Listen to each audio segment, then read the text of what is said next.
Hello and welcome to Toy and Stitches. In this video, we're going to be crocheting this cute and simple crop top. I'm going to be taking you through all the steps in detail. So if this looks like a project for you, then let's jump in. To make my project, I'm going to be using the Lion Brand 24/7 Cotton DK Weight yarn. This is a category 3. This skein is 3.5 ounces and you get 273 yards per skein. I will leave all the information for the yarn and how much I used in the description, as well as all the tools we're going to need. We're going to need 2 hooks, and on this yarn, the suggested hook size is a 4. So for the main portion of our piece, I'm going to be going a size up, so I'm using a 5mm hook. And then for the waistband, I'm going down to the suggested hook size, which is a 4mm hook. So whatever yarn you're using, depending on how loose or tight you want your stitches, you can either use the suggested hook size and then go down one size for the waistband, or you can go up a hook size from the suggested hook size on the yarn you're using and then just go down to the size suggested for the waistband. So it's up to you, but you will need one larger hook for the main section and then a smaller hook for when we do the single crochet waistband.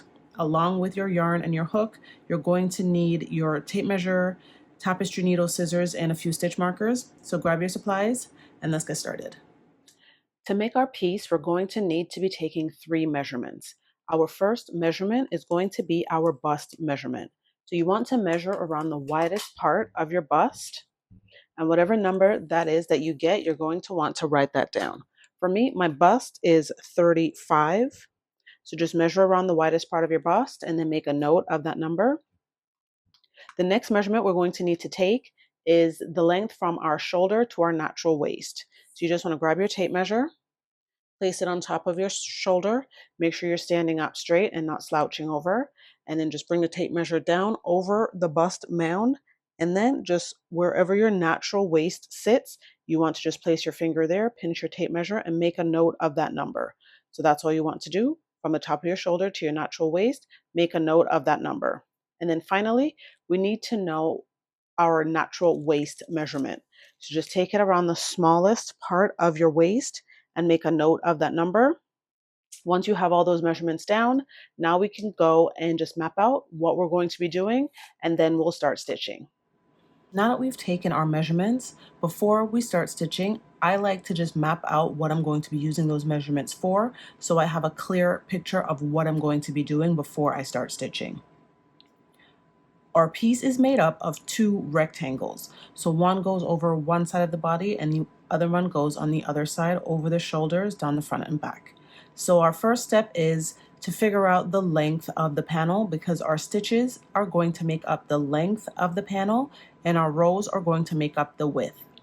So for the length of our panel, what we want to do is the measurement that we took from the top of our shoulder to our natural waist, we want to multiply that number by 2. So for me, that number was 16 and I multiply it by 2. So I then get 32. And now once I have this number, I am going to subtract 3 inches because our waistband is going to be 3 inches wide.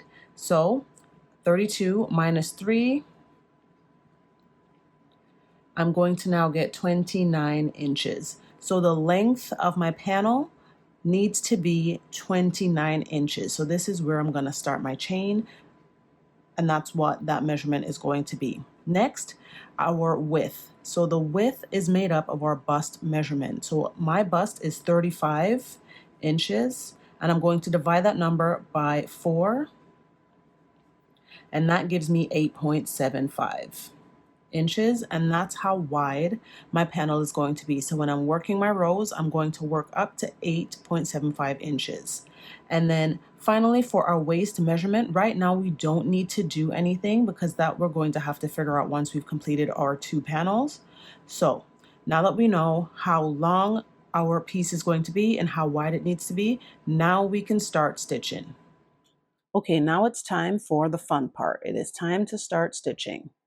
So we're going to start with our larger hook, and for our starting chain, we already know how long it needs to be because we mapped out where we're going. For me, I'm going to make my chain 29 inches, and your starting chain needs to be a multiple of 4 plus 5.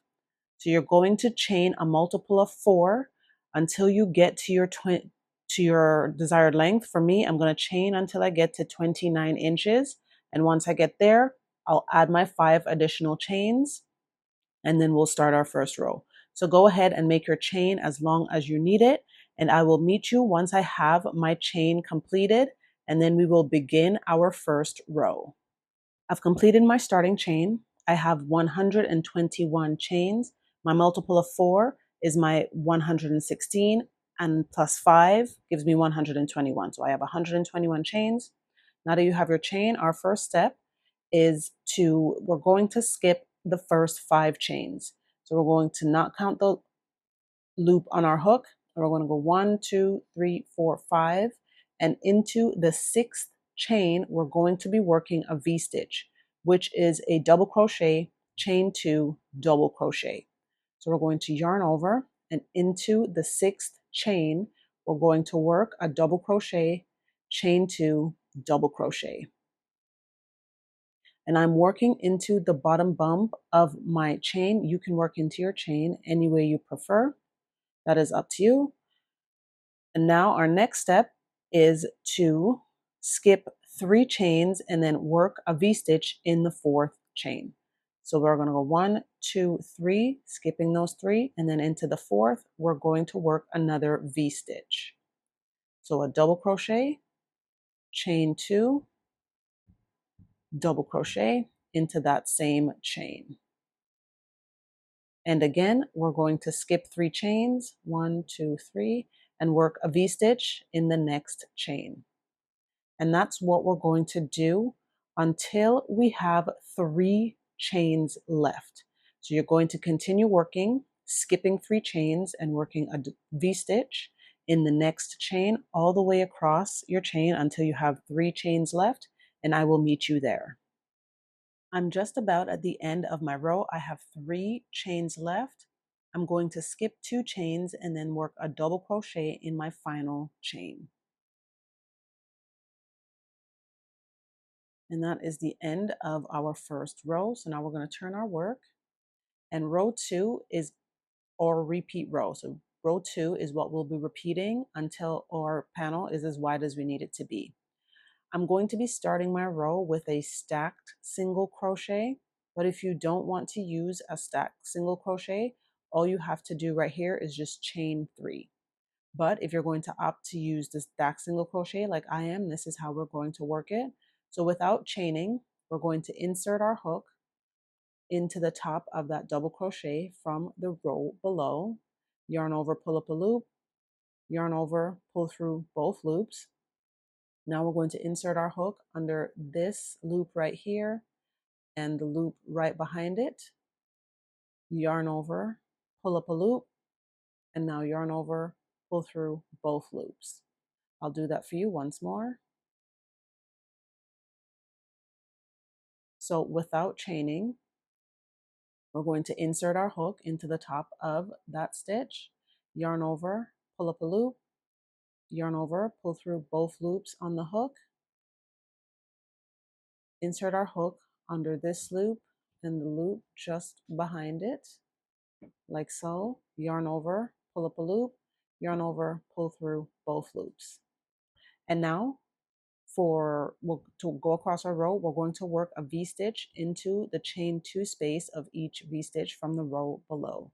So into our chain 2 space, we're going to yarn over and work a double crochet, chain 2, double crochet. And into the next chain 2 space, we're going to do the same thing, yarn over, insert into the space, work a double crochet, chain 2, double crochet. And that is what we'll do until we get to the end of our row. So go ahead and work a V-stitch in the chain 2 space of each V-stitch all the way across your row, and then I'll meet you at the end and show you how to finish off the row. I'm at the end of my row, and to finish off our row, I've worked my final V-stitch. Now we're just going to work a double crochet in the top of this chain 5. So the 5 chains that we skipped, you just want to find the chain that is right beside this double crochet right here, and you're going to work a single double crochet under the top 2 loops of that chain, It's sometimes a little tricky because the chain gets pulled and it becomes tight. So just take your time and get your hook under the top two loops of that chain and work a double crochet. And that's how we'll finish off this row. And now we're going to turn our work and we're going to just continue to repeat row 2. As I said, row 2 is the row we'll repeat until our panel is as wide as we need it. So I'm going to start row 3 with you. So to start the row, I'm going to be doing a stacked single crochet.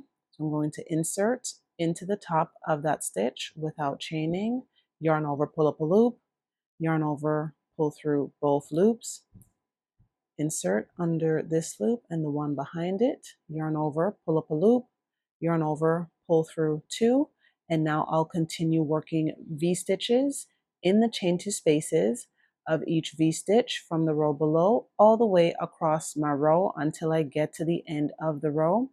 So I'm going to finish off row 3 and then I will come back and we will measure out just to make sure we're on track, and I'll show you how to make any adjustments if you need to. So I'm going to finish off row 2 and I'll meet row 3 and I'll meet you once I'm done. I'm just about finished my row 3 and I'm just going to work a double crochet in my final stitch. And now I'm just going to pull my loop up really high and I'm going to lay my piece down because we're going to measure it out, see where we are, and then figure out how to make any adjustments if we need to. All right, once you have your piece laid flat, you just want to make sure it's not bunched up. And now we're going to measure. And mine is 28.5, which is okay. Because what I find is depending on the fiber you're working with, it's going to determine whether or not the stitches pull in a lot on themselves or they stay the same. If you're working with cotton, a cotton blend, or a wool or wool blend, when you're working with open stitches, they tend to pull in on themselves. So you're going to want to steam block or wet block those fibers in order to get it back to your desired length. You don't want to undo the whole thing and add more inches because you're going to make it too big. When you're working with acrylic, acrylic tends to keep its shape. It will stretch, but once you make the adjustment for the stretching, it will stay the same. So it's just to know how much adjustment to make based on the fiber that you're working with.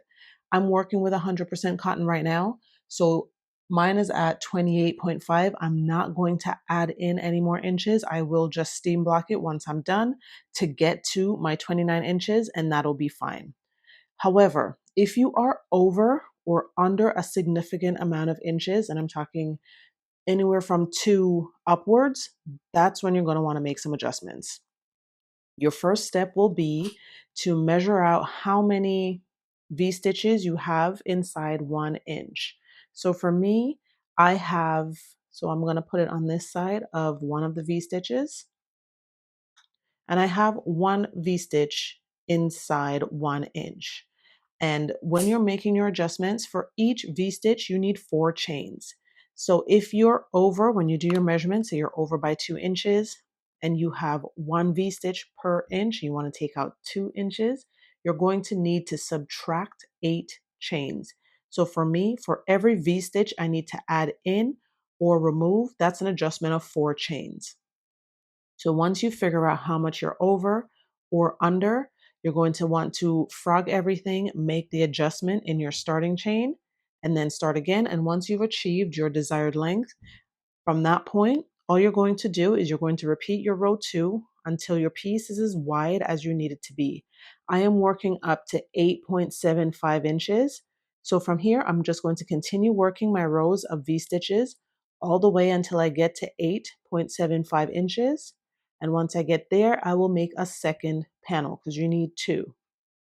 So once you've completed your first panel, then you go ahead and you make a second one. And once you have both your panels completed, then I'll meet you back and we'll move on to the next step. Okay, I have both of my panels completed and I laid them flat and folded them in half. When I fold them in half, I ensured that where my starting chain is meeting in the middle. So on this half, this is my starting chain from my row 1, and on this half, this is where my starting chain is from my row 1. So I want my starting chains to be coming together in the middle. Next, you're going to grab some stitch markers and you're going to pin the piece together. On the outside, you want to pin both sides. So once you fold it in half, you'll have a front and a back half. You want to pin them together. In the front, you're just pinning the front together. And in the back, you're just pinning the back together. And we're only going up a few inches. We're not measuring out the neckline and the arm opening at this point. We're just going to be sewing it together so it stays in place as we're working our waistband. Once we've finished working our waistband, then we're going to put the piece on, and then we will make any adjustments that we need to the arm opening and the neck opening. So when you're sewing it together, you're going to start at the base. So you're going to start at the base here and on the outside. And once you get to where you place your stitch marker, you're just going to take your tapestry needle off of the yarn. You're not going to weave that end in. You're going to leave it loose so that once you try it on, if you need to sew it up, you can put your tapestry needle back on and continue sewing, or you can open it up if that's what you want to do. To sew up my sections, I'm going to be using the mattress stitch, but you can use whatever seaming method you're comfortable with. If you would like to use the mattress stitch and you're not familiar with it, I will link a video here to show you how to do that. So I've just taken a length of yarn that's about, for me, it's about 20 inches long. You want it to be at least 3 times the length of the seam, but because we know we may need to make adjustments, you just want to make it a little bit longer. And then I'm just going to place the yarn on my tapestry needle. And then I'm going to start at the base of the top. So I'm just going to take my tapestry needle and I'm going to go in on one side, and I'm going to pull up and I'm going to leave a tail, and I'm going to go over to the other side. And I'm just going to continue doing that until I get to where my stitch marker is. And once I get to my stitch marker, then as I said, I'm just going to take the yarn off of my tapestry needle and leave the tail loose so that I can make any adjustments that I need to later. But that's all you're going to be doing. You're just going to be sewing up the little sections where you put your stitch markers. So you're going to be sewing up the front and the side and the back. And once you've completed that, then we will start working on our waistband. Okay, I have my piece sewn together. So it's sewn together in the front, the back, and on the sides, and my tails are all still loose here for any adjustments I need to make later. Now we need to work out how much we need to decrease for our waistband so that it comes down to our waist circumference. So right now, the width of it laid flat is going to be half of your bust measurement. So for mine, across the base here, it's about 17 and a half, 18 inches. My bust is 35 inches and my waist is 31 inches. So I need to subtract 4 inches. And how I'm going to figure out how to subtract those 4 inches, my first step is I'm going to take my tape measure and I'm going to measure how many rows of V-stitches I have on the front of my garment that give me 1 inch. So I'm just going to take my tape measure and place it at the base of one of my V-stitches. And for me, I have 2 rows of V-stitches per inch. So if I have 2 rows per inch and I need to take out 4 inches, I'm going to need to take out 8 rows. And once we're working for our waistband, we're going to be working the 1x1 ribbing, which is just single crochet in the back loop only all the way around. But the first step of working the applied ribbing is to work a row of single crochet at the base. And when we're working our single crochet, we're going to be working 2 single crochets at the base of each row as we go around. So if I need to subtract 8 rows and I am going to have 2 single crochets at the base of each row, I'm going to have to take out 16 stitches. Here's a quick visual of the math you need to do if you're like me and you're a visual learner. So first, you're just going to need to figure out the difference between your bust and your waist measurement. Once you've done that, you need to figure out how many rows you have per inch. And once you have done that, you just need to figure out how many single crochets equal that number of rows. And because we know for each of our rows, we're going to be working 2 single crochets, you would just multiply your number of rows by 2, which would give you 16. So we know we need to decrease by 16 stitches. So I'm going to grab some stitch markers and I'm going to map out where I'm placing my decreases, and then we'll start working our single crochets. Out my decreases, I'm just going to grab some stitch markers and I'm just going to place one here, and then I'll probably skip a couple of rows and then place another one. And I'm not going to be too fussy about this because then I can move the stitch markers just to make sure everything is evenly placed. And then I'm just going to place another one. And because I know I have 16 stitches, I know what I have to do: 4 here, and then do the same on the back. So once I've placed my 4 stitch markers, then I can look and see, well, they're all sort of centered in the middle. So then maybe I will move one a little closer to the end and then take another one, maybe put it here, take this one and place it here. Now they look a little bit more evenly placed. So I'll just repeat the process on this side and then on the front and on the back. Once you have the same number of stitch marker as you need decreases, then we'll start working our row of single crochet. I have all my stitch markers in and I have the same number of stitch markers as I need decreases. And now I'm going to grab my yarn and my smaller hook, and I'm going to make a slip knot, and I'm going to place the yarn on my hook. Now I'm going to find the seam that is under one of the arms, and I'm going to work a standing single crochet under 2 loops on the side of one of the double crochets. So I'm just going to, with the slip knot on my hook, I'm going to insert into the side of the stitch, yarn over, pull up a loop, yarn over, pull through both loops. I'll do that again. With the slip knot on my hook, I grab my work and insert my hook under 2 loops on the side of one of the stitches, yarn over, pull up a loop, yarn over, pull through both loops. And as I said before, we're working 2 single crochets in the side of each double crochet. As it's a taller stitch, you're going to work 1 stitch at the top of the stitch and then another single crochet at the bottom. I'm just going to place a single crochet here. And then on this double crochet, I'm going to do the same thing. So I'm just going to locate 2 loops, insert my hook, which is closer to the top of that double crochet, work a single crochet, and then closer to the base of the stitch, find 2 loops, insert my hook under those 2 loops, work a single crochet, and I'm going to continue doing that until I get to my first stitch marker. And when I get to my stitch marker for this double crochet, I'm going to work a single crochet 2 together. So I'm going to insert under 2 loops on 1/2 of the stitch, yarn over, pull up a loop, take out my stitch marker, then insert my hook into the side of that stitch again, yarn over, pull up a loop, and then yarn over, pull through both loops on the hook.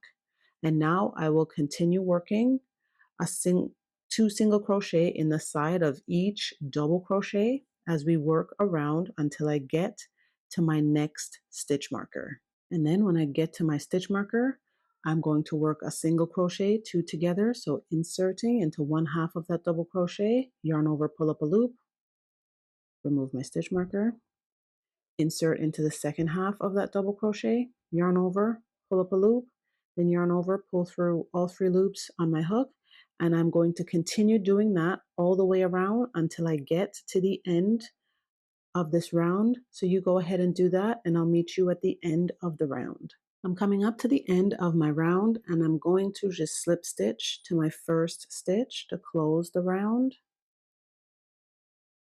And now we're going to start working our ribbing.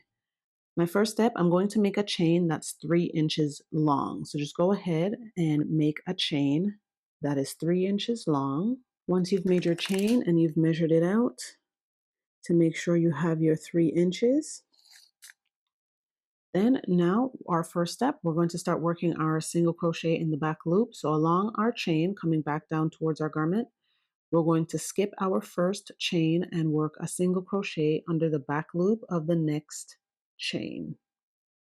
And then we're going to continue working single crochets under the back loop of each chain all the way down. And when you get to your last chain, you're now going to slip stitch to the next 2 single crochets. We're not going to be slip stitching into the chain, into the stitch that the chain was connected to. So when we ended the row, we worked a slip stitch to close the round.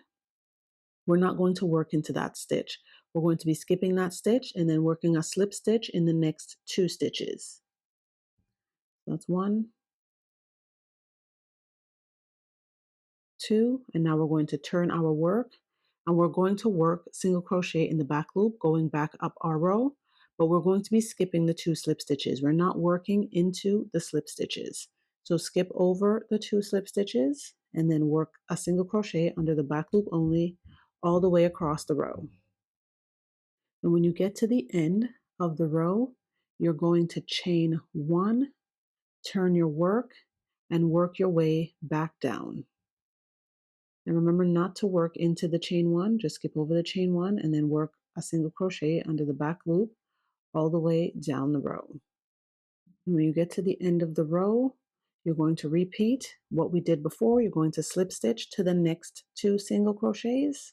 Just always make sure you're not working into the single crochet that you already slip stitched into. So into the next 2 single crochets, work a slip stitch. 1, 2, turn your work, skip the 2 slip stitches and work single crochet in the back loop only, up and down, and that's what you're going to continue doing all the way around. So go ahead and do that, and I will meet you to finish off the round. I'm just about finished working my ribbing. I have 2 rows left. However, if you only have 1 single crochet left to work into, I'm going to show you how to finish off, and then I'll come back and I'll show you how to finish if you have 2 single crochets left. So for me, I have 2 single crochets, and just pay close attention because this tiny little stitch here is the slip stitch from when we worked the row of single crochet, and we're not working into that slip stitch. So if you only have 1 stitch left, go ahead and work a slip stitch into that stitch. And now you're going to turn and you're going to be joining the beginning to the end as you're working your final row of single crochet. So you're going to be going back up, and all you're going to do, you're going to go under the loop from your starting row, and then under the back loop of the first single crochet of this row, working upwards, and then you're going to work a single crochet. And each time you're working a single crochet, you go under the front loop from your starting row, and then under the back loop of this row, and then that's how you're going to work this row going all the way up. And once you get to the end of the row, you're going to fasten off. So that's how you would finish off your final row. However, if you have 2 stitches left, like I do, we're going to work up and then join as we're coming back down. So if you have 2 single crochets left, we're going to slip stitch to our final 2 single crochets. So that's 1 and then 2.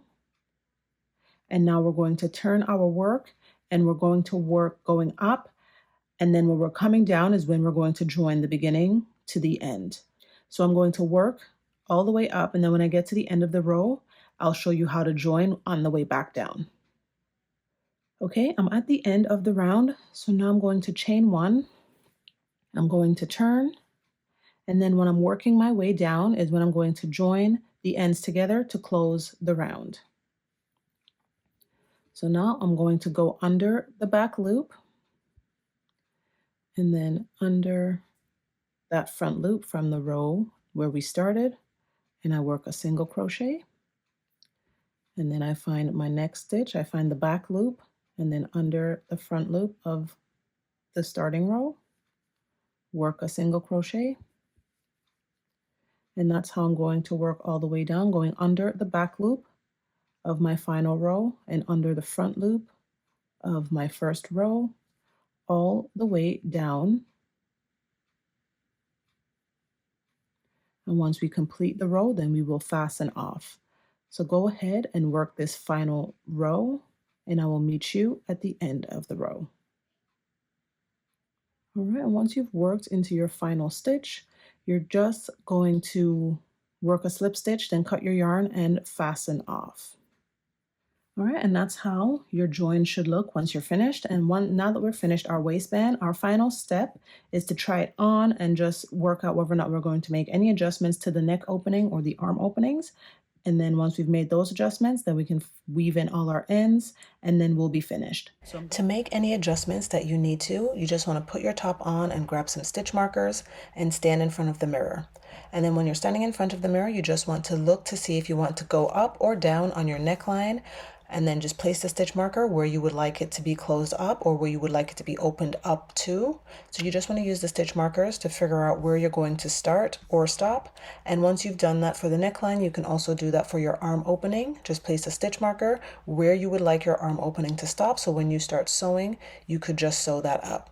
So once you've figured out what, if any, adjustments you're going to make, if you're going to need to close up the neck opening or open it out, now is the point for you to do that. And once you've made all the adjustments you want to, all you'll do then is just weave in all your ends, snip them off. You can give your piece a light steam block, and then you're all good to go. I hope you enjoyed this tutorial. If you did, please give the video a thumbs up and subscribe to the channel. If you have any questions or if you have an idea for a future video, go ahead and leave those in the comments. Thank you so much for watching, and until next time, take care and bye for now.